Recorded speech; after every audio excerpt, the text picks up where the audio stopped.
Hey everyone, welcome to Colorbar. I'm Kim Updike, Chief Operating Officer with DyneTech, here with Betsy Davis, Chief Marketing Officer with Sandy Alexander. Hello. How are you? I'm great. All right, so last time we left off talking about you being guests on other people's podcasts, and you were going to the printer universe. Yes. Or the printerverse, I believe. Yes. And had a fantastic conversation with Deborah Korn. So that was great. So where are you taking us next, and who are we talking to? Next, I am with Peter Van Teeseling, who is with Dscoop and is our amazing leader from the Dscoop team. And so they've also started a podcast called Link. And so just talking oddly about a lot of the topics that we've talked about on Colorbar. For this one specifically, we're talking about the next generation of talent.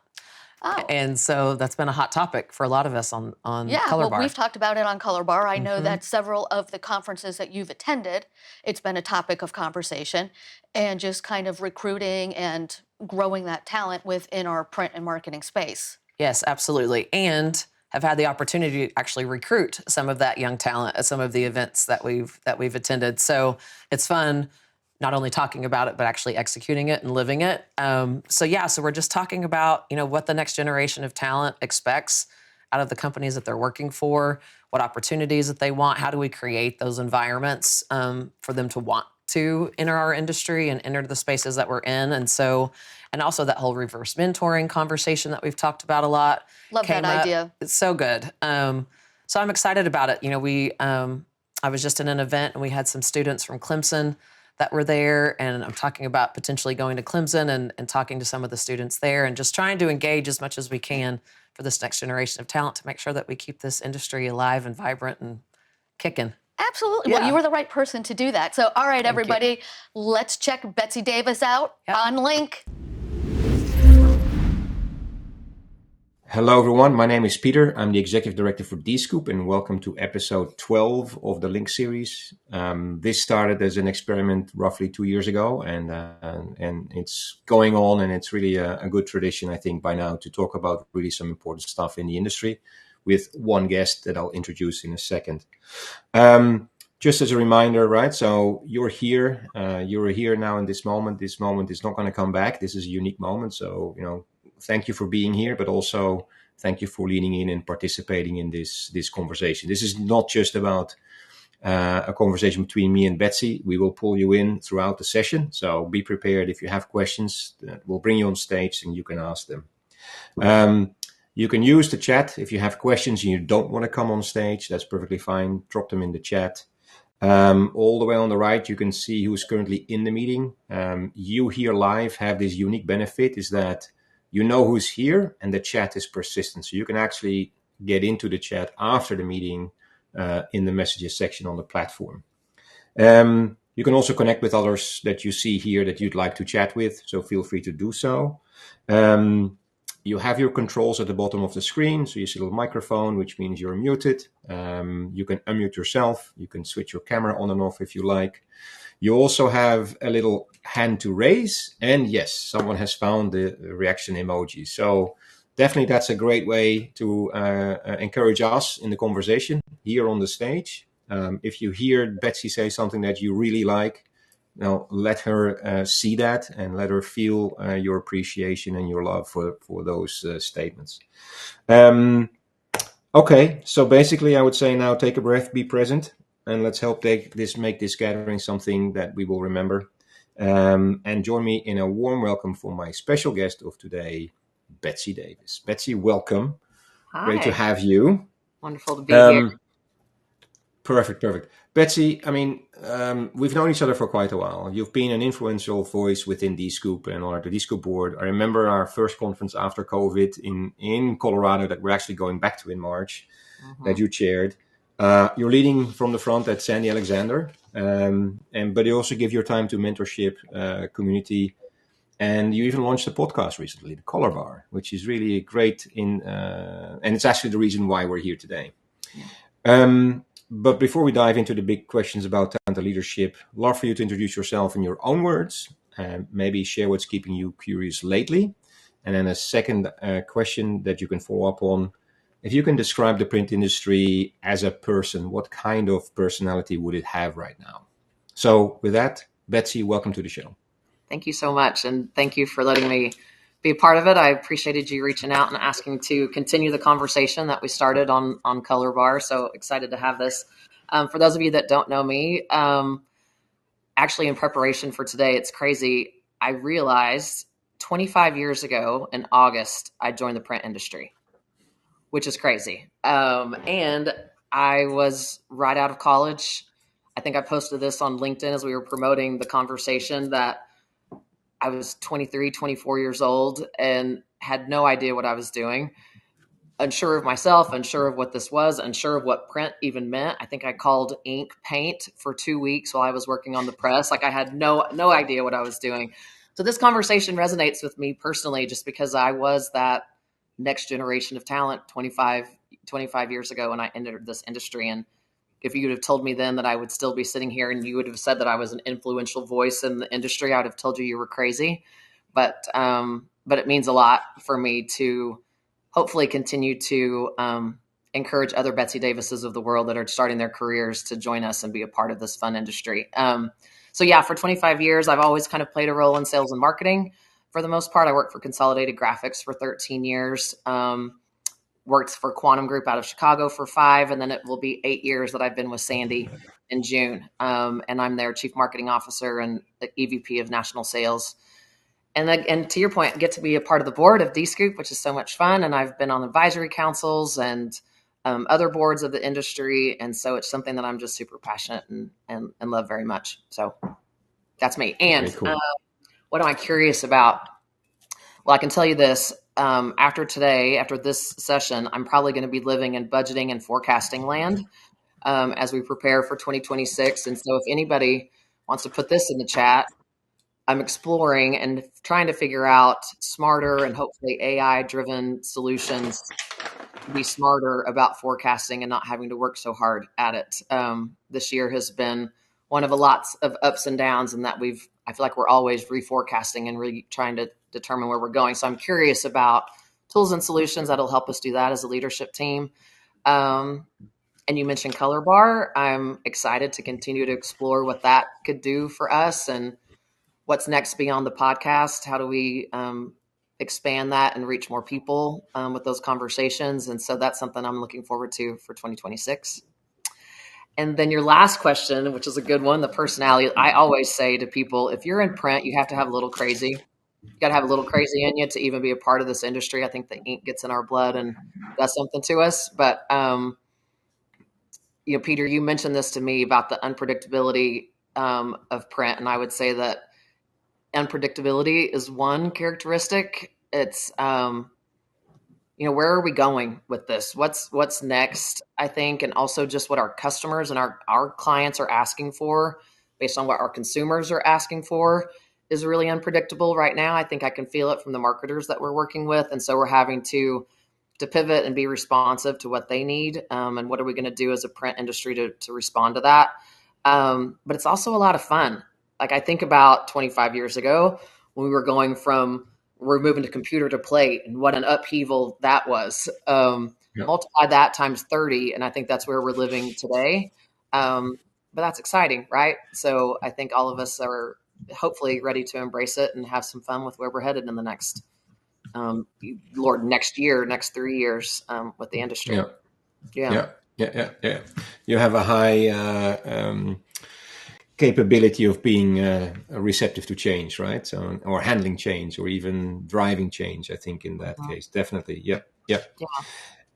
You mentioned the Colorbar, and as I said before, that's sort of the trigger that got us here today. So I was listening to this episode once, and just so you can help the audience get on the same page as we are, there was an episode that I picked up. It wasn't even the entire episode, but it was just there was a section at some point that you talked about that specific. Well, it's not an incident, but it was that specific occurrence of you recruiting someone, right? So there was someone that was being recruited, and how it impacted how you looked at things at Alexander. Can you don't spill all the beans already, but just share with the audience a little bit, sort of what that was about? Yeah, so I had the fortunate opportunity of attending an event in Atlanta prior to this Dscoop recording for women leading travel and hospitality. And I've since attended an event also ran by the same individual, Jennifer D. Pascal, who was our guest on Colorbar for Women in Retail event. And so it's C-level, SVPs, director level of major organizations from all over the country, American Airlines, MGM Resorts, Royal Caribbean, Revlon. I mean, you name it, these CEOs and major influencers and leaders of these companies are there. And lots of conversations about all the things that we're trying to figure out within our organizations and as leaders, and the generational influence and what we need to be doing as companies to engage this next generation, take advantage of the impact that they're able to make, was a big conversation. So we continued that. And in part of this color bar conversation that you're alluding to, we've been actively working to kind of create our own leadership development program within Sandy and hiring young talent in a multitude of roles. And the things that these young people are asking of us is very different than it was whenever we came on. And so it just made me take pause about, we've got to rethink what we're doing as an organization, and how we're able to engage this generation in a new, fresh, and exciting way. And so this is what we're going to talk about today. So I'm excited for it. Yep. So that's kind of the gist of what was happening in that Color Bar episode. Yeah. No, definitely it sparked my interest, and I think I waited because it was in the morning when I listened to it, and I think I sent you a text later. I'm like, I'm not going to wake up Betsy. Done it before. So I think, yeah. But so here's the thing, I think, right? So what you're saying, so there is obviously the challenge of the industry, right? People in print say the challenge is finding young talent, but maybe the real issue isn't that they aren't looking for us, but it's that we haven't created a space that looks inviting to them. Mm-hmm. And so you mentioned already before about the cross-pollination between generation or leveling up generations, right? Of what you've been saying. So, the key question, why do you think that exchange still feels so difficult inside many print businesses? There is this generational sort of divide. And what's really stopping the generations from learning from each other? My gut reaction to that is one word: fear. Mm-hmm. I think is a lot of it. If you think about, I just recently had a conversation with one of our press operators, and in Orlando, and he's now running the inkjet web. But he was a longtime litho offset 40-inch litho press operator. And he looked at me and said, I miss that part, but I know that this is where we're headed in the industry, and I know I need to be able to embrace this if I'm going to be relevant. Not everybody takes that approach, right? Not everybody that has been in the industry for 40 years and are those color scientists that still love the science of ink and color. The guys on the press room that love to get their hands dirty and work in the mechanics of the presses, and they're true tradesmen and tradeswomen. When they see that next generation come in, it's a very different energy. It's a very different vibe. They've come up behind their screens. They've come up from a digital space. They're the ones that are embracing and welcoming the AIs and the new technology and the digital world that we all live in from a press perspective. And so there's a little fear there. What does that mean for me? How do I fit into that whenever you're from this traditional base of our industry? And I think the same fear exists for that next generation. How do I fit in this manufacturing environment? How do I have a voice? I don't know what I'm talking about. How do I kind of raise my hand and question things? Can I question things? So I think we have to be really cognizant of creating an environment that allows people to be open about that and to be able to communicate. And, talking about reverse mentoring, I think is one of the best things that we can do, is to really allow people to embrace what the others have to learn from each other and give each other a space to be able to do that. I think is going to be really important for us to be able to do that cross-pollination that I've talked about. Yeah. Just a follow-up question, and then, because it means you sort of need to have your current generation people more open about that. They don't the fear part. The Yeah. youngers are coming in and looking at this manufacturing environment as you explain it. Is there something you do specifically, say, with the existing part of your organization of how they can be welcoming for these new generations? Yeah, it's been really beautiful to watch, actually. So when we have people come in, we have them go through a rotation and actually work on the floor and work side by side. And I think it accomplishes a couple of things. One, I think it allows the new generation to have a real appreciation for what we're Yeah. creating and what that takes to go from concept to what we're delivering to the consumers out in the market and all that goes behind that and this true skill that it takes. I think they find an appreciation for that and a respect for that generation that has been there for us this whole time. But then whenever you give our legacy team members the opportunity to teach, you see this energy come out of them. Like they get to talk about something that they love very much, and to get to see somebody respond well to that, there becomes this kinship between the two of them. And I've seen this kind of family vibe start where, Okay. the older generation is celebrating the wins as we have a young lady that's been with us now for 3 years, and she's just killing it. And everybody in our Clifton facility that helped in the training process of her just celebrates her consistently because she was so open and welcoming to learning and respecting them as people and as their skill. It's been fun to watch them support one another as she's Yeah. grown and the company's changed. And what role does she fulfill in the company? Now she's in business development and an account director for some of our top clients in the company. But she did spend a year in the facility in Clifton doing everything Hmm. from working in the press room to the bindery to production management, lots of special projects. So she jumped in with both feet. Hmm. Well, that's very interesting, right? Because you mentioned already young people are growing up like digital first, right? They come from a digital space. They come from behind their screens. They're going into this manufacturing environment. Um, Print doesn't always feel very visible, right, for them, or even that they see that there is a career for them in print. Yeah. But what do you think you've done, or we've done maybe as an industry, right, to or done or haven't done? What's the reason why you think it's less relevant for them, and what are you doing now as well? Because you're able to sort of convert them almost, right? You're almost converting the pagans into believers in print in this case. That's obviously very black and white stated, but what is it that you feel the industry is doing or should be doing to make it more relevant for the younger generations?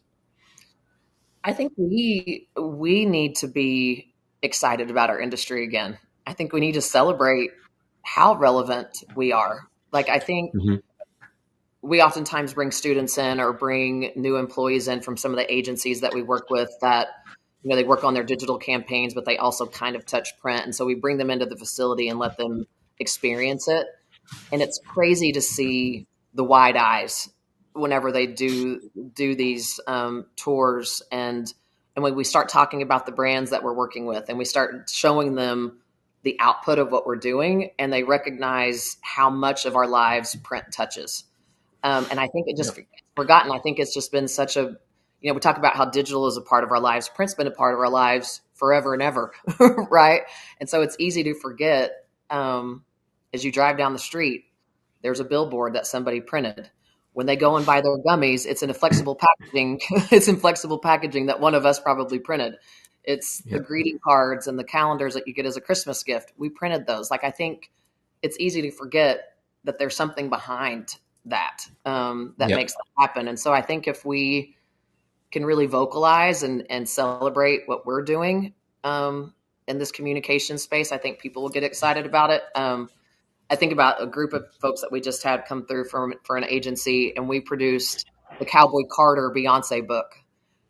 And you would have thought we were like the coolest people on the planet because we had produced this book. But we're just doing our jobs and not printing this thing. And And when I talk to individuals that I'm recruiting, like I think about Ava that we met at Dscoop in the academia program, and I started talking about the brands that we get to work with, and we get to help them execute their marketing. Folks like, J. Crew and Dior, and like you start talking about these brands that they love, they get excited about it, and they don't even think about how they can impact that and be a part of those marketing conversations with major brands. So I think we just need to be, we need to be our own influencers.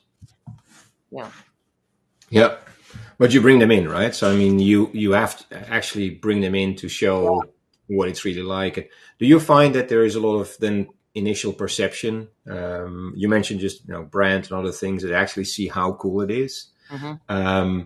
But do you sort of um, yeah do something specific where you again you influence, like you said, we should be influencers, we should be influencing younger generations, but others as well that talk about print in a different way. But do you notice the change? Is it something you design in a program when they come in, that you specifically go through that, as Darren wrote, right? So the tapping into the emotionality of print. Mm. Do you show them certain things that okay, this will resonate because a certain Mm-hmm. reason? Yeah, absolutely. We also try to, obviously, when we're recruiting, it's hard to do that. But when they join us from a retention perspective, we try to get them involved and in front of those brands as quickly as we can. So if someone's in on a press check, I want them right beside them, experiencing that and asking Come in. Yep.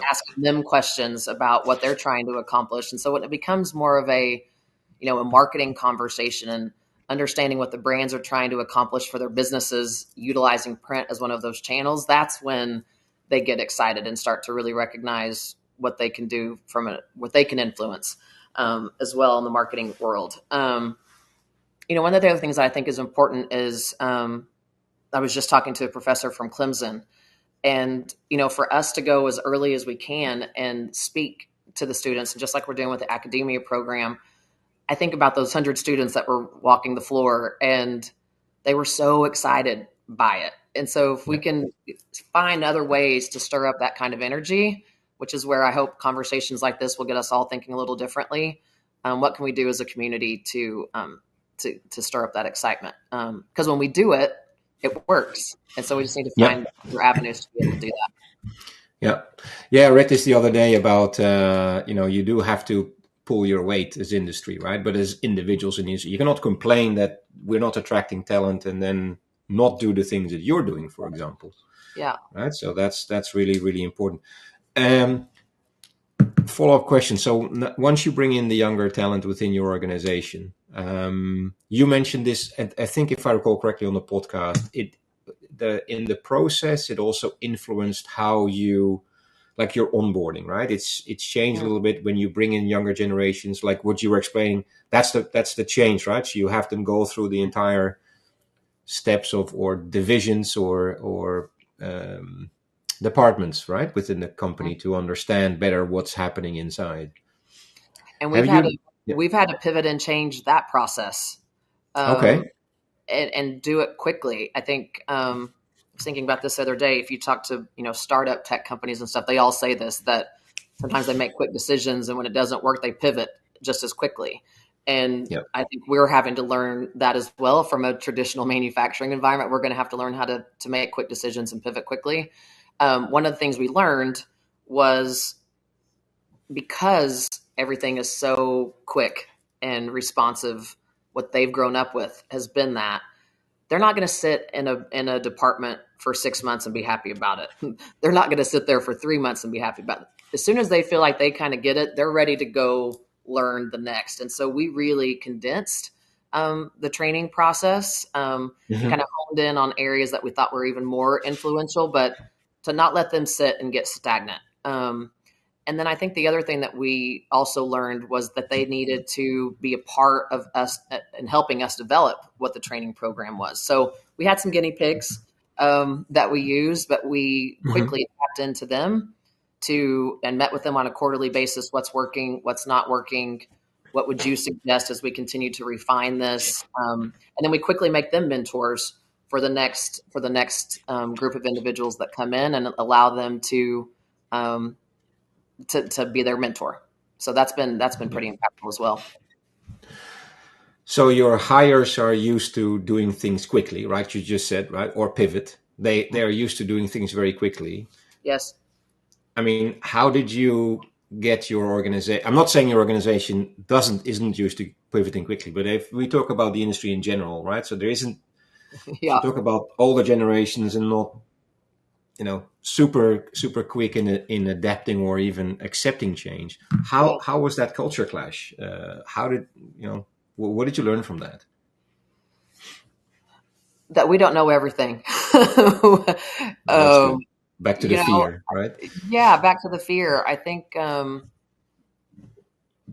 of the things that early this morning, I was doing my reading and my journaling, and something that I read, I actually wrote down because it resonated for this conversation. So I'm going to read it so I don't screw it up. But it says, you have to change your thinking before you can ever change your living. And I think that, so change your thinking before you can change your living. And so I think us even having this conversation is making us change our thinking.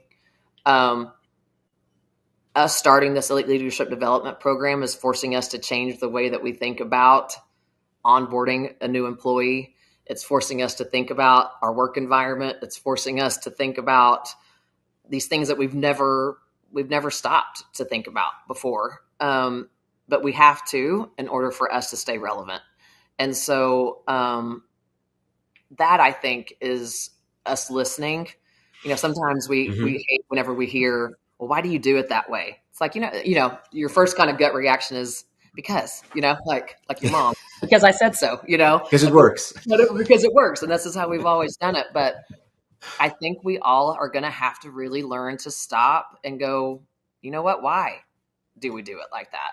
And then to give them the platform to feel confident enough to voice their opinion and to give us new ideas, and to be open to it. And I think that's the opportunity for us to pivot. Give them an opportunity to try to make a change. Let them maybe have a failure. Let them have a success. And for us to be able to pivot. But for them to quickly be able to have some influence, I think, is important. And to let them have those learning moments that we provide to them is important. Yeah.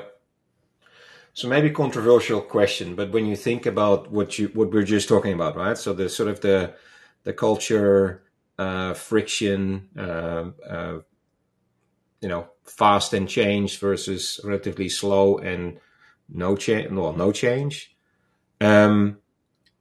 What's the one thing that stands out from your perspective in the biggest challenge?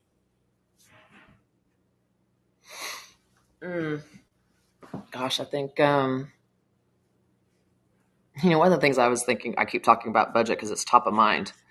But if I look at our CapEx report, which I'm sure many on this call are working through right now for their 2026 CapEx, it's all about equipment. It's all about equipment. How do we change that mindset to also be thinking about how do we invest in our people? Whether that's, we talked about it on Colorbar. What does that look like from a continuing education perspective? I'm having these new hires, they're asking for that. What's your continuing education program? And I'm just like, what is our continuing education program? But, creating an exciting work environment. A lot of us work in stodgy manufacturing facilities that have been owned by families for generations, and we do very little to keep those interesting or inviting or welcoming. Or, we walk into our clients' offices that have these very creative spaces that encourage collaboration and creativity. If I walk through some of our facilities, we're not doing the same, and so we're rethinking that right now. And so, and I think a lot of the conversations we've had on Colorbar have been around wellness and mindfulness. And, we talk a lot, and we've all worked our asses off in this industry, and you hear about people working themselves till they're sick. This generation's not going to put up with that. Their expectations are different. And so we also have to figure out, how do we welcome a different work environment, and welcome that true work-life balance that we say and oftentimes don't practice. I think they're going to force us to. There's all these different facets that I think we've never really considered before that we're going to have to, and it's going to cause friction. Do we want to spend money on equipment, or do we want to spend money on, the people that are going to keep us moving? So I'm sure there's going to be some conversations around that. Yeah. And then speaking of that friction, I think we saw that as well in Long Beach in the session with the students, where you had the students on stage and the audience, right, the owners in the room, and there was definitely some friction in that case specifically. Yeah. That both talked about after as well. And it was really the thing about say, the concept of remote. So obviously manufacturing, you cannot work remote. You don't work remote. People, the younger generations coming into your business have a certain, experience with that, and expect, it's like the flexibility that comes with that, which clearly, clashes with the concept of manufacturing. So when you talk about what you just said, right? So explaining how, some of these cultural decisions or decisions to go after, supporting the people and development versus equipment, and finding, what's the solution for that. But how do you think that sort of on-site experience and the desire to be in part be remote and have flexibility, how do you think that will sort of blend in the next 5 to 10 years? Yeah, I think at least I'm seeing it, and I'm seeing it in the clients that we work with too, that a lot are encouraging at least, the kind of that 3-day, 3-day work week kind of environment, and giving people time to still feel like they have some opportunity for remote. I think we'll continue to see that happen. I do think it's really important, especially when they're just joining our organizations, that they do need to be in the plant. And we make that very clear coming into it, that in order for you to really understand and learn, you're going to have to be here in the facility. But to give them the flexibility to do a 3-and-2 kind of environment. I've also been talking to a lot of leaders, and some of you might be doing this already, a lot more companies moving to the 4-day work week and giving people the Friday. So we're still getting all the throughput, and they're seeing a huge benefit in that, whether it's retention or morale or just a cultural shift when that happens. So I'm seeing a lot of us in this industry making that move, and I think it's a really smart one. But I think about myself, where, I'm in the plants a lot and I'm traveling a lot, but I also have my opportunity to come home and be here in the quiet and be and that's when my most creative moments happen. And so I think we're also missing the boat if we don't give people an opportunity to, when you're in the plant, it's chaotic. It's nonstop, and it's a lot of noise, and it's a lot of energy. And oftentimes we lose in that space the opportunity to stop and be strategic and think. And so I think we have to give ourselves opportunities to do that, even if it's having quiet spaces in our work environments. Like I talk about our clients that have these spaces that are dedicated to, their couches where you can go and lounge and collaborate in a more comfortable, you're not in a queue behind your screen all day long, or these little, single spaces where you can go and just kind of tuck away and hide and work on a project without the noise around you. I think those types of things need to be considered, and will be important. But don't know if I answered your question, but no, definitely. But that definitely requires also a shift in mindset from leadership, right? I mean, you're a leader yourself, so you have to sort of, it clearly depends on roles. You just talked about the benefit of you coming home and having your creative space, but sometimes you need to definitely lead by example, right? Listen, I ruffled feathers. I ruffled feathers when I first joined Sandy, because of that battle of salespeople need to be in the office. If I'm a salesperson, the last place I should be is in the plant, hovering over our employees that are trying to make the work happen. I need them out selling. But if you would have talked to my leadership that were the traditional guys, well, why aren't they in the office? So I've caused my own static with that whole conversation. I think sometimes we still battle. But sometimes friction isn't a bad thing. So. Question: how do you facilitate sort of that dialogue? Let's say you've got someone in leadership position that's just more conservative or more sort of traditional, because traditional versus someone that's come in that's another a different generation. Do you sort of somehow manage to get them to talk to each other? And because that's what you said, also reverse mentoring, right? So learning from each other. How do Yeah. you sort of manage up in that case? How do you get the leaders as well to accept and but not just accept, but actually adopt that type of mindset shift that you've explained? Yeah.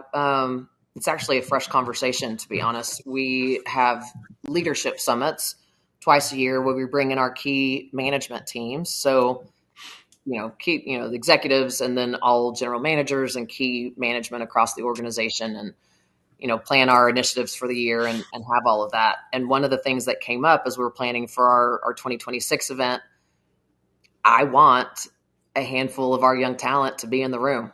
I want them Mm-hmm. to have a seat at the table. And so there's a little friction there already, about, sometimes we talk about things that are, we're talking financials and I'm like, well, if we want them to feel as much ownership in this business as we do, at some point they're going to have to understand all of this, and for them to be able to stand up and give presentations to us about things that we don't know. So I'm really pushing for that. I think I'll probably win that battle. I'll keep you guys posted. Yeah. Um, but one of the things we've also talked about is allowing them to shadow and be a Mm-hmm. part Yeah. of our executive meetings, and to Yeah. shadow me, to shadow Patsy, to shadow Luke, and to really let them see behind the curtain Mm-hmm. of what goes on and all the different things that we touch. And it goes a long way. And for them to ask us the questions about, why do you do it this way? Or, Mm-hmm. sometimes they'll spend those days with us and then ask for a follow-up conversation, or send a follow-up email asking something, and it makes us stop and pause. So Mm-hmm. I'm learning from them all the time, and hopefully they're learning a little something from me. But yeah, there's friction around that too. So Yeah. The shadowing, how long is that? I mean, is it for an extended period of time? Is it a few days or? um, usually for a few days, but then we also try to be cognizant of, if we do have, like I mentioned before, if we have a key client coming in for a Yeah. tour or a presentation or a quarterly business review, we let them sit Bring in them on in. that. Yeah. Yeah. Clients love it, by the way. Yeah. They love seeing it, and they enjoy it. If we're doing technology demos and doing a big pitch, we let them join. We let them join those conversations. We have an AI committee at Sandy, and so we encourage them to join. Opportunities like that, so they can influence other things that are going on across the organization. So it's a mix and match Cool. of, you know, Very cool. Cool.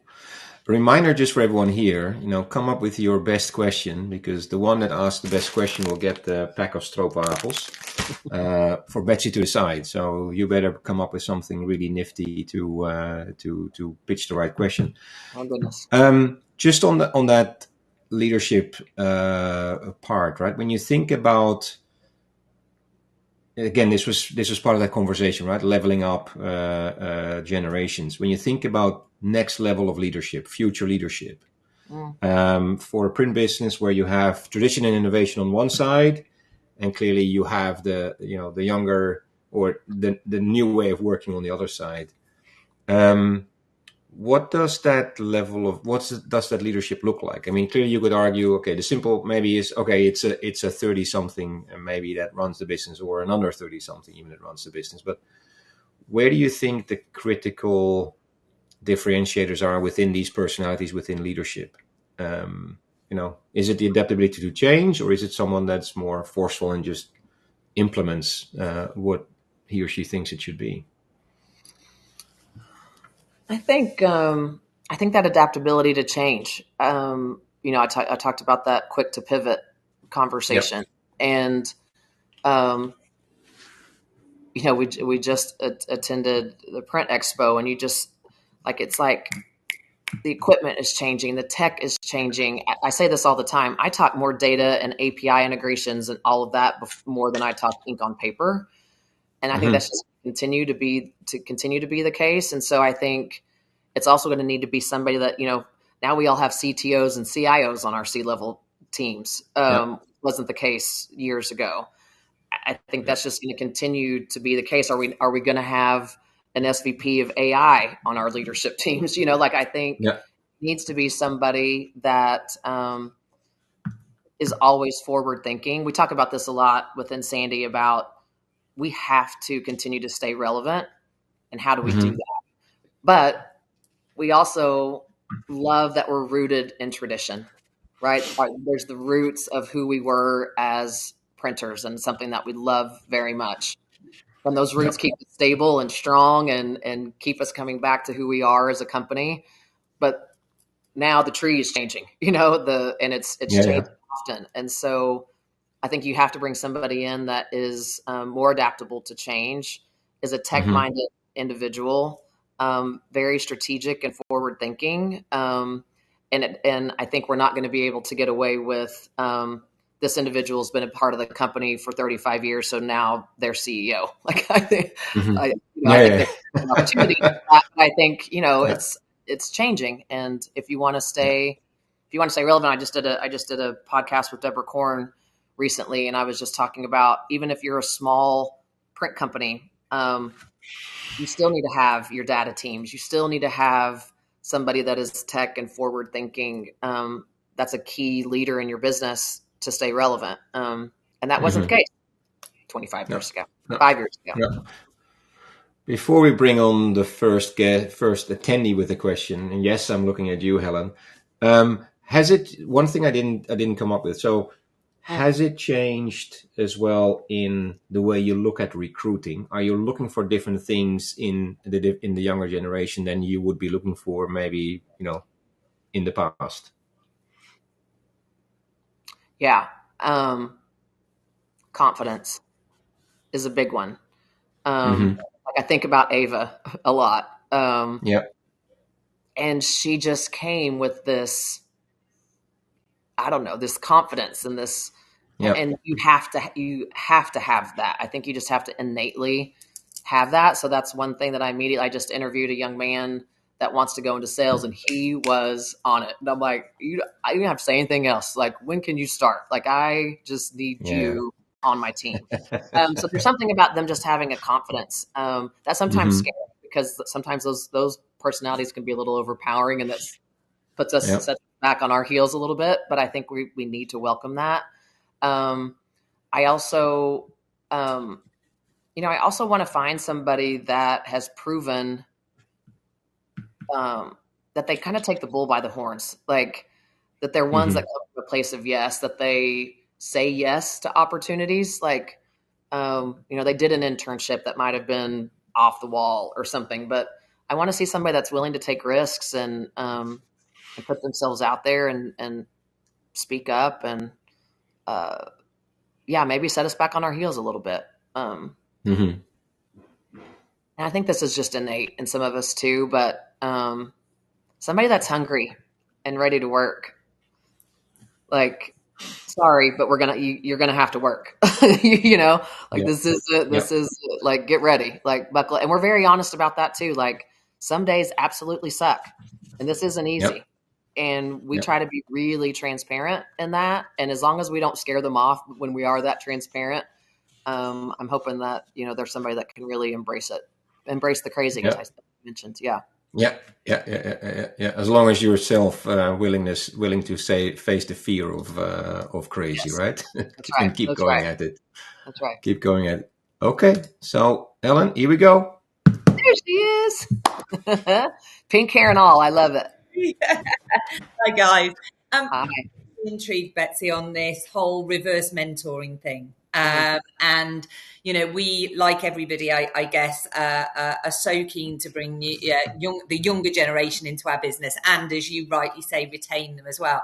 But I guess as well, I'm kind of thinking, I know I need to embrace what I can learn from new people coming into the business. So I guess my question to you is, what was the last thing you learned from one of your newer, younger employees?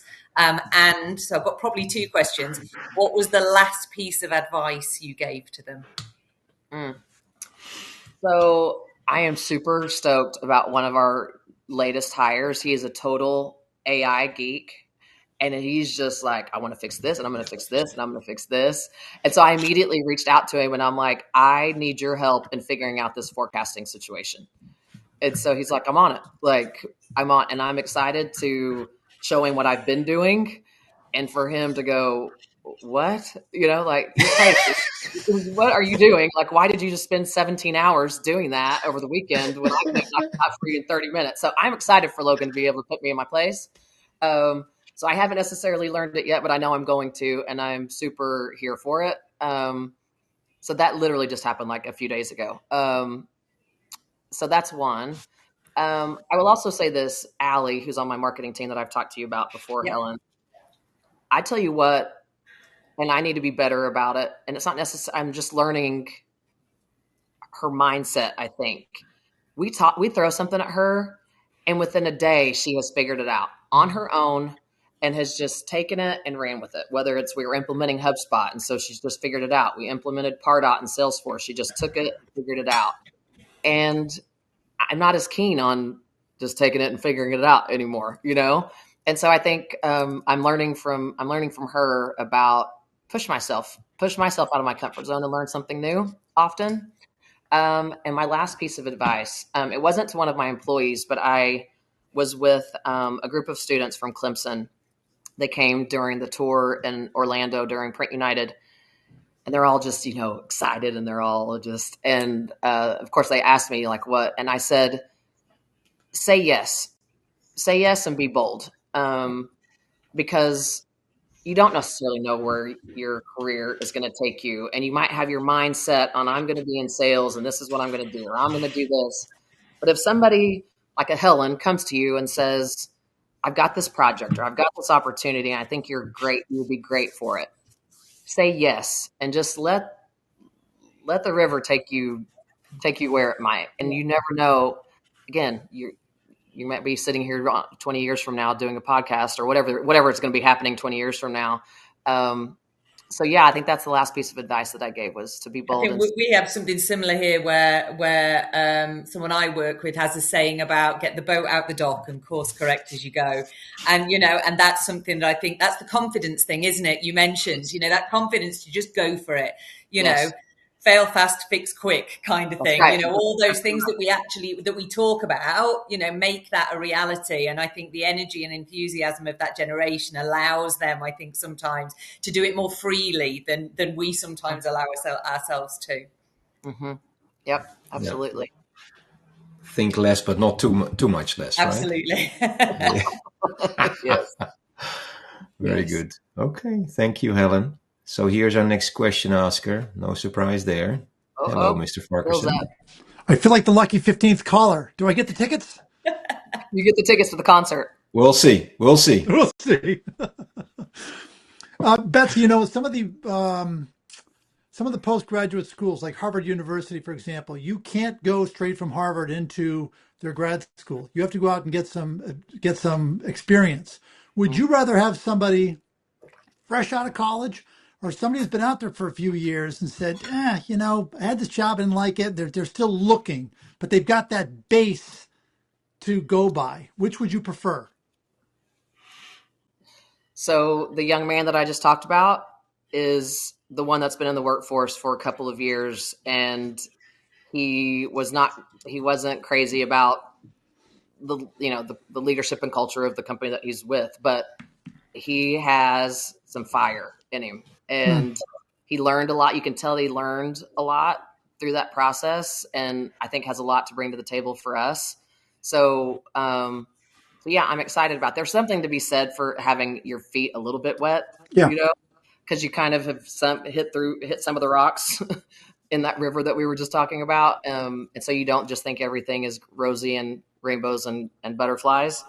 But I do think that there is something really fun about having somebody that comes straight out of college and, comes from that kind of classroom setting and is used to kind of that structure, and to bring some of that mentality into our environment and into a training environment, I think is also really interesting. that we could learn from. So it's kind of a toss up. We've had success going both directions. So Now, that last I know. statement's interesting. You've had success going both directions. That's interesting. Yeah. Hmm. Yeah. Yeah. Is it becoming more and more personality thing, right? So it depends on how you give feedback, right? It's how you tell them, because if it's like, okay, they come up with something and they try and it doesn't work, how do you make sure that they're not either discouraged or, try the same thing again, expect a different result, but it might not work that way? I am so glad you said this, because I took so much from this one little statement. I was at the Women in Retail event, and the CEO of Revlon was on stage and said they were talking about having the tough conversations with employees. And she made the comment of, I'm now coming from a place of feed forward versus feedback. And because if you're giving feedback, you're rehashing all the things that went wrong, and you're Yeah. looking back to all the things. If you feed forward, next time when we do this, let's think about it this way, or how could you have approached it differently when we do this project the next time, or the next project, what would you change and do differently? I just thought it was fascinating and something I hope that I remember and put into practice. But I really love that. And to your point, Peter, about not having them be discouraged, I think it's how we present the feedback or the feed forward, um, and come from a place of encouragement versus beat down. Because we've all been there. But anyway, little tidbit for Definitely. everybody. I thought that was it was impactful stuff for me to hear. Yeah, it changes your mindset. You had another question, Bill, right? I did. I was just wondering, somebody comes in and the young salespeople, of course, I'm a sales trainer, so I think through that lens, but a young salesperson who's on the computer all day long might be prospecting, but everybody else is walking by with judging eyes. Do you Mm. think the older generations at Sandy are going to be okay with that young hire and the way they do things? What's the blend there? Who's got the easier time? Because I'm sure the young hires are thinking, this guy doesn't use AI. We've learned to keep them separate. We keep them all in their own space. No, um, there's not necessarily tension, I don't think, but it is two completely different ways of working. It just is. But they're also in two totally different places in their careers too. So like our more tenured salespeople, their opportunities are now coming from referrals because the client they had for 15 years is now moving to another company. And so they're not the ones that are out there cold calling. They're just generating it from, years of relationships that they've just continued to cultivate in a variety of ways, and they're continuing to grow their businesses doing it. This new talent, they haven't had that experience yet. So they are getting to utilize all this wonderful technology that we have now. And they are having to, when I started, somebody literally threw me a phone book and a couple of file folders of here's some old clients, have fun bets. That was joyful. That's why I quit sales for a little while, because it was scary. But now they have all these really cool tools and ways to do it. And if that's what it takes to get the door open, go for it and teach me how to do it, please. Yeah. So, yeah. But I will Very say good. this, we also do the shadowing with our tenured reps and our new reps. And it's been really, I used the word beautiful earlier about what that relationship ends up looking like. And that's exactly what's happened here. It's been really great. And now our tenured reps are going, can you please hire someone to shadow me? Because I want to retire at some point, and I want to feel like I'm leaving my clients in really capable, brilliant hands. And I want to be a part of shaping that. So that's been a fun journey for us. Cool. Have you done? Thanks, Bill. Thank you. Have you done anything special? You talk about leveling up generations, right? And you take a different approach when you hire young talent, and you give them the confidence if they don't have it yet, but at least to the say yes part. Mm-hmm. Is there something you've done on the other side, sort of that generational sort of divide, on how you have your existing team open up to those younger generations? Like, how do you handle resistance in the shadowing where, someone says, no, I don't, not open to do it? Are they trained? Are they supported, educated in some form or shape? Or how does that part work? If you've ever read the book by Mel Robbins called Let Them, Mm-hmm. the ones that are resistant, let them. Let them. Okay. Let them. Let them stay in their happy place. Because there is somebody that's going to embrace that and be receptive to it, be on our team doing that, and it's going to be way more impactful and way different experience for all of us. So Mm-hmm. let them let them not change, and I will go find somebody that will. That might sound a little harsh, but it's just where I'm at. Yeah. Excellent. Okay, last call for questions. I have one closing question. So there's no more raised hands, so I think that would be it. 5, 4, 3, 2, 1. Okay, that was your shot at the stroopwafels. So I have a last question. Okay. If you can learn one new skill that you can use in your job tomorrow, what would you pick? I've said forecasting 17 times, so I won't say that again. Someone that can do forecasting better than you, maybe. That's a good Man, answer. maybe that's what I need to do. I need to get shadowed. Somebody needs to. I need to shadow somebody. If I could learn one thing, um, it's interesting. We tease about starting Colorbar, and Mm-hmm. if I would have known now, what I didn't know back on April 1st when I started this thing, Helen, I'm sure you're laughing at me. I probably never would have done it.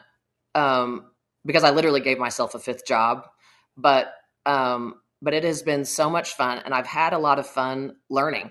I've had a lot of fun learning the software. I've had a lot of fun, researching. I've had a lot of fun, pushing myself out of my comfort zone. So that's been a learning experience. I'm excited in 2026 to continue to push myself. And how do we continue to, what, maybe it's not even Colorbar. What's next? What's that next platform that we can use to have a different voice, market ourselves differently? I said this at the very beginning of using Colorbar. What do I need to, if we want different, we have to do different. And so what's that next different thing? And I hope that I'm a part of helping uncover that for Sandy Alexander and for all of us. And so to just be open and to learn from the new talent that's joining us and have them introduce me to something I didn't know anything about that we can try to tackle together. So I want to continue to push. I wanted to continue to push those platforms. That was a resounding sort of endorsement, I think, for embracing your fear, right? So not being afraid. I mean, Yes. as Helen said, I think what did you say? Push the boat and then sail, rather, or something like that. So yeah, very, very good. Very good. Excellent. Okay. So we're coming to the end. We have 2 minutes before we wrap up. But one last task for you, Betsy, and that is you have to decide Helen or Bill, because there were 2 questions, and it's Helen or Bill for the stroopwafels. Oh, God. Thank you, Helen. Get the boat out of the dock in Corsica. You can also decide that both didn't ask you a great question and just say, send me the 2 packs. I love them both, so I almost feel like I can't pick between the 2 of them. But I'll tell you why I liked both of them. One, I liked that Helen made me stop and make sure that I was practicing all the things that I just got finished sitting here talking about. Like, am I actually putting into practice all of these things? So hopefully I am. And then Bill, I like that you stumped me and that I like both. And that we're also trying both, I think is important. So I'm going to leave it with that. I will recognize the qualification. One of them can have my stroopwafel if you don't. And the honest and sincere evaluation of both questions. So we'll do 2. Awesome. I think that was good. That was a great dialogue and a great addition to the show. So That's it. Thank you, Betsy. Thank you so much. Just a kind reminder for those here, the recording at some point will be published, although I'm starting to be much more against replays because this is much more fun to experience it live and join the conversation. But it'll show up in a couple of weeks or maybe next week. Betsy, thank you so much. I mean, this conversation, preparing, we had a lot of fun. I had a lot of fun in preparing and coming up with this thing, and your Good to responsiveness has see a been lot of fantastic. familiar faces. Hopefully, we'll And see your everybody endorsement in Denver at for Edge it. soon. We'll see each other in Colorado. Obviously, we'll see each other tomorrow on the Dscoop platform. But three things just to remember, everyone, before you go. If you get our newsletter, keep an eye on it for every Monday, fresh news. This platform is for all your things you want to know about print or things you want to contribute and share about print. So please continue to do so.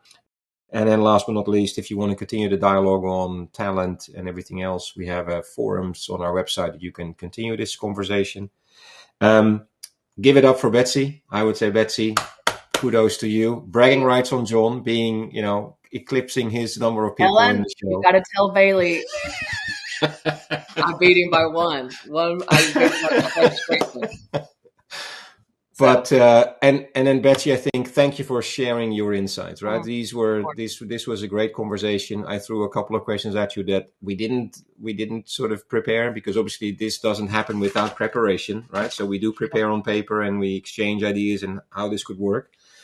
But thank you for sharing all the insights, and I thought there was great stuff that you shared, and I think that people here got something out of it, even if it's just one little thing. Yeah. The shadowing for me is like, okay, I need to sort of put that into my brain. Mm-hmm. With that, thank you everyone for being here. I will just drop one more final thing in the chat, and that is you'll get in an email as well, which will be okay, there it is. It is just to give us some feedback on this session. It'll help us to be better. If you have ideas for topics you would like to talk about, reach out. I'd be happy to entertain those inputs. And then with that, I think thank you so much, Betsy. Have a great creative day in your home space. Yes, thank you for joining. Thank you for having me. Appreciate it, everybody. See you soon. Thank you so much. Bye. Bye-bye.